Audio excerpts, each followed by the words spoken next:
Ny mety ho toetry ny andro eny an-dranomasina ny talata 4 febroary 2024 amin'ny enora maraina hatramin'ny alarobia 7 febroary 2024 amin'ny enora maraina. Samy mailo sy malina hatrany isika mpampiasa ranomasina na tsy misy azy ny filazana fampitandremana. Ho an'ny morontsiraka Atsinanana, tanjon'ny Bobaomby hatrany amin'ny tanjon'ny Angotsy, anorana tandrifin-drahona, ho avy atsimon'ny rivotra ka ho 7 km isan'ora. Adiny Mpanonja na Anonjam-Ranomasina, Avon'ny Onja, ray hatramin'ny 1.5 metatra. Tanjon'ny Angotsy hatrany Mahanoro, anorana malefaka, ho avy avaratra Atsinanana ny rivotra ka ho 7 hatramin'ny 7.5 km isan'ora. Hahatratra 20 km isan'ora indraindray manakaiky ny Mahanoro. Adiny Mpanonja na Anonjam-Ranomasina, Avon'ny Onja, ray hatramin'ny 1.5 metatra. Mahanoro hatrany Taolagnaro, anorana Mahalana, ho avy avaratra Atsinanana ny rivotra ka ho 7.5 hatramin'ny 18 km isan'ora.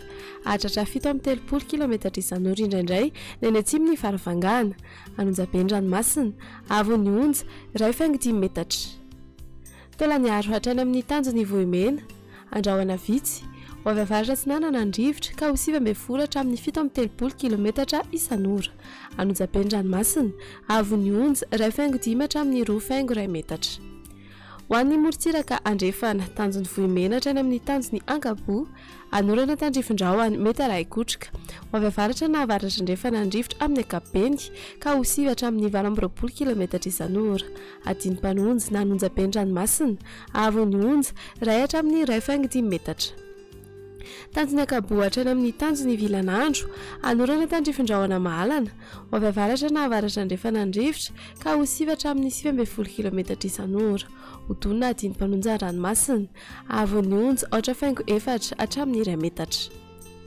Tanjon'ny Vilanandro hatrany Analalava, anorana tandrifin-drahona Vitsy, ho avy avaratra amin'ny ankapobeny rivotra ka ho 7 km isan'ora. Hodonina Ranomasina, Avon'ny Onja, 8.3 hatramin'ny 8.5 metatra. Analalava hatrany amin'ny tanjon'ny Bobaomby, anorana tandrifin-drahona, ho avy avaratra ny rivotra ka ho 7 hatramin'ny 18 km isan'ora.